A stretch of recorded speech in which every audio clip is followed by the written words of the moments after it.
All right. Well, here we are. It looks like I am live from the basement. I'm going to be going flying this afternoon. And so I'm pretty excited about that. My name's Graham Wilson, and welcome to the superpilotish channel.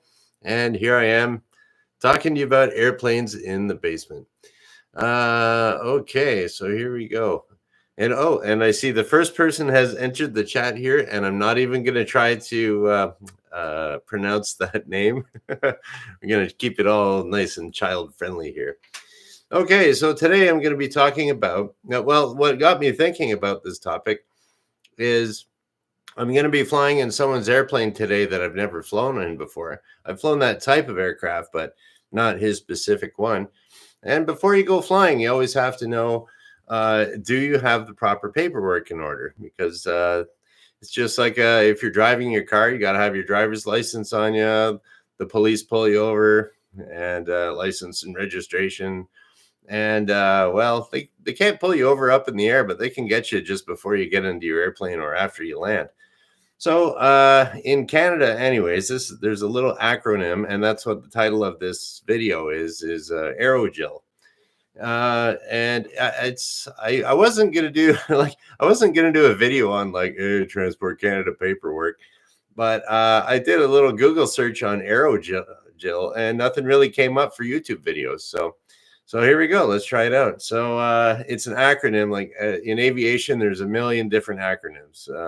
So this is just one of many, and you'll have to know this for your if you're doing your flight test, your private pilot license flight test. So let's start off with the A. Okay, so that's the airworthiness certificate.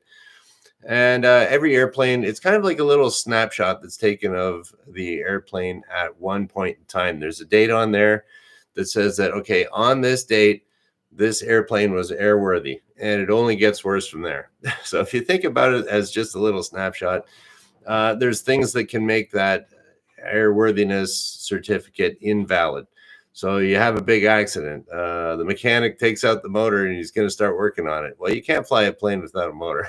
So that's not legal. It's kind of can't really do it because of physics too. But yeah, so there's different things to make your aircraft not airworthy. But you know, every airplane out there flying around has a little certificate saying that at one point this was a safe airplane. Let's hope it still is. So another thing, if you are watching this, you might be going for a flight test coming up pretty soon, or you're learning how to fly. I would recommend, there's a book in Canada. I'm a Canadian flight instructor, so I would recommend this book. It's called Flight Test Notes, and get that. It's really helpful. It's definitely worth buying. Okay, so we got the A out of the way. R is the registration, just like in your car. Who owns this thing? Is it stolen? Hopefully there's not too many people, stealing planes and flying around. But yeah, so who is it registered to? And okay, it's just like the ownership on your car. And if you sell the airplane, same thing with your car. You got to sign over the ownership, and notify Transport Canada, just like you notify the Ministry of Transportation or the what do they call it in the States? The place where everyone likes to go. Oh, DMV. That's it. Department of Motor Vehicles over there. So, okay. And then the other R is the radio license. I'm not sure if they have that in other countries, but in Canada, there's a radio operator certificate that you have to have. And almost no one ever asks for it, but you're going to be asked for it on your flight test. And after that, no one will ever care, probably. Unless you want to become a guy that gives out those things, then you got to show Industry Canada that.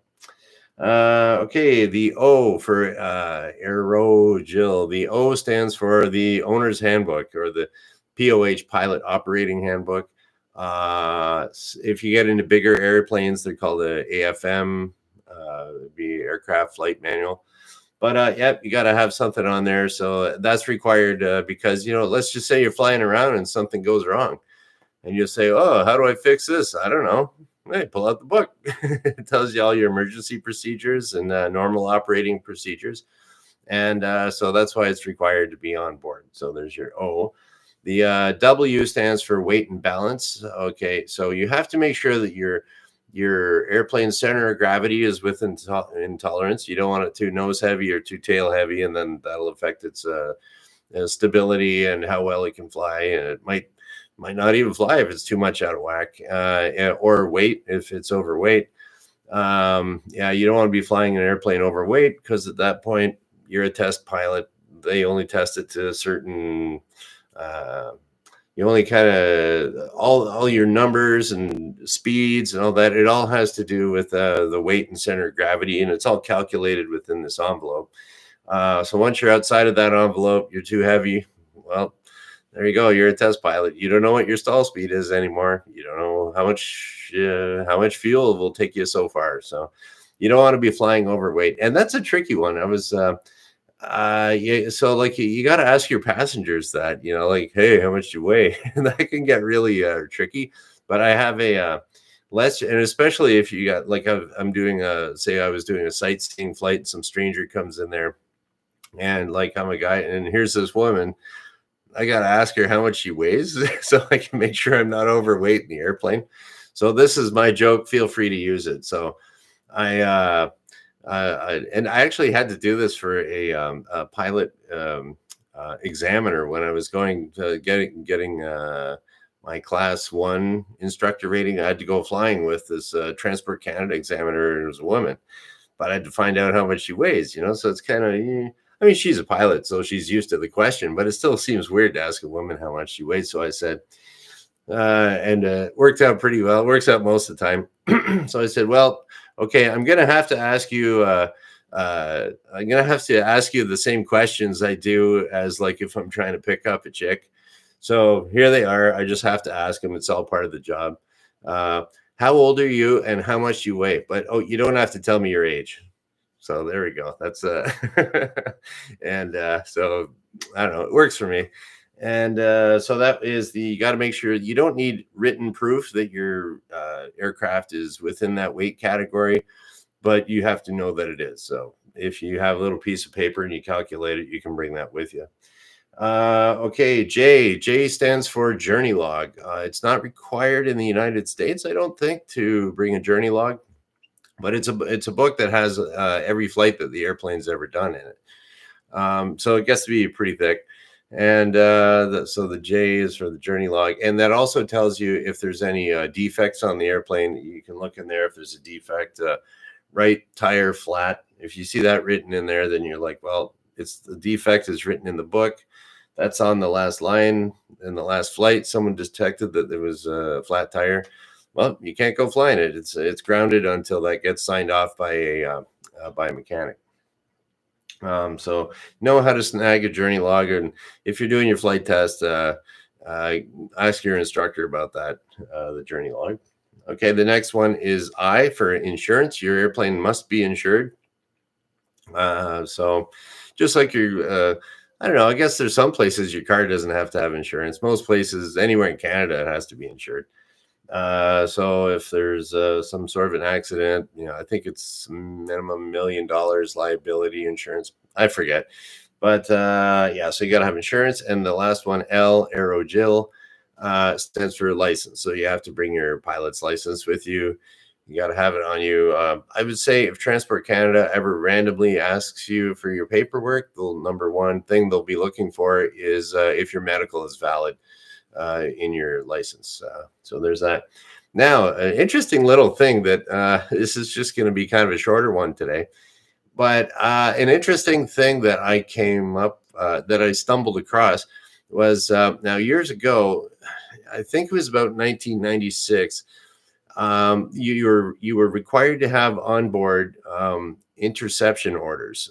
So if like a little piece of paper telling you, okay, if some military airplane comes up and starts waving its wings, like what do you do? So the military aircraft is intercepting you and he's telling you to do something.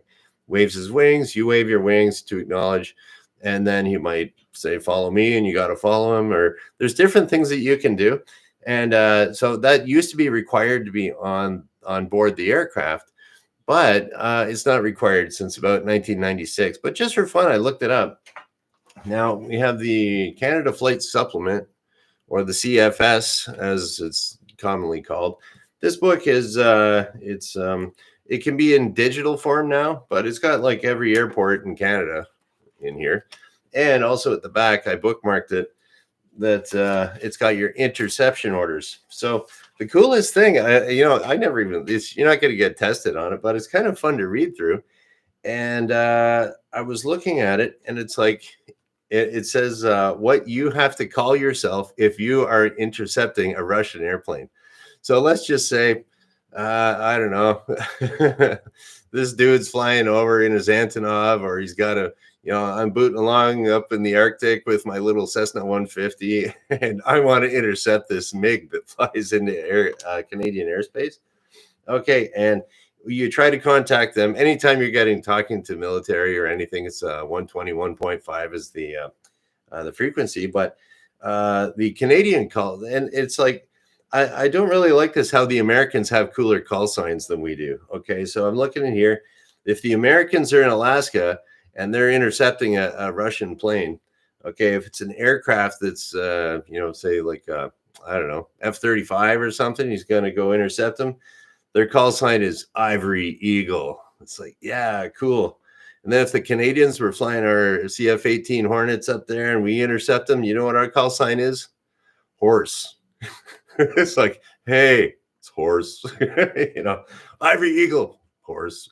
Okay, and then the other one is kind of funny is, okay, if the air traffic control in I don't know, Fairbanks or somewhere in Russia, or they detect a Russian airplane coming into the space, and the air traffic control wants to call them. The air traffic control, their call sign is electric light. It's like, yeah, cool. And then if you're up in the Yukon or something like that, and Northwest Territories, and the air traffic control talks to the Russian plane, Canada's call sign is cloud. So we're horse and cloud instead of Ivory Eagle and electric light. That's a bummer. But I think we kind of make up for it, though, because we do have a cooler call sign if it's a ground unit. So there's some military ground unit, and it's like, I don't know who would be. Maybe could be an Air Force ground unit. Maybe they're coordinating something locally.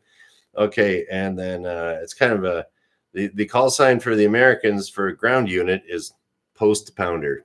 I don't know. But what's the Canadian call sign? Sword. Yeah. Okay. So that's pretty cool. And then, so it was really neat to. And then I was also looking in here too about, I think it was in Top Gun. They were making these funny hand signals and stuff. And it was, I lost it in here. But it was like, if you get intercepted and you want to tell how much fuel you have on board. And I think they did this in Top Gun was, you make like a drinking motion, and that means okay, I'm coming up with my fuel status. So they say fuel status, and if you have your fist is 1 hour, and then your fingers are, what is it? It's every 10 minutes. So I think what they did, I don't remember it exactly, but I think he went like drink. Okay, the fuel status is 1 hour. 30 minutes. So it's kind of like, I forget, or maybe 1 hour, 2 hour, 30 minutes. Anyways, so that was something I just looked up there. So you go like, okay, my fuel status is 1 hour and 30 minutes. So anyways, that's a little something fun. And the CFS, if you're going to be doing a flight test, make sure you take a look through this, especially because I used to give out pilot licenses to people, the planning section in here. So planning section, very important to go through.